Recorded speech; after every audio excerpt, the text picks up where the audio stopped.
ایک بڑی خوبصورت بات امام اعظم ابو حنیفہ کے ایک شاگرد گزرے امام محمد رحمۃ اللہ علیہ، خوبصورت بڑے تھے، نفاست پسند بڑے تھے، نکلتے تھے تو تنہا نہیں نکلتے تھے۔ ایک دفعہ بغداد میں تشریف لائے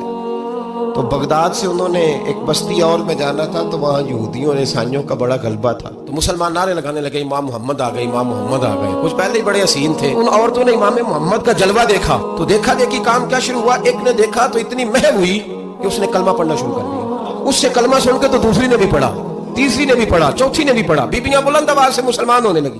ان کو دیکھا دیکھی مرد بھی پڑھنے لگے، ڈھیر سارے یہودی عیسائی مسلمان ہو گئے۔ تو ایک بندہ کہنے لگا یہ وہ والے محمد نہیں، یہ ہمارے نبی پاک صلی اللہ علیہ وسلم محمد صلی اللہ علیہ وسلم نہیں، یہ وہ نہیں، یہ تو ہمارے ایک امام ہے، امام محمد، وہ والے نہیں۔ اب وہ کچھ لوگ چپ تھے، کچھ سوچ رہے تھے، کچھ بات کر رہے تھے، تو ایک بوڑھی اماں اپنے انداز میں بیچ میں سے بولی، کہنے لگی چل بیٹا چھوڑ،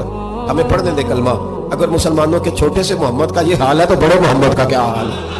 وہ پڑھنے دے۔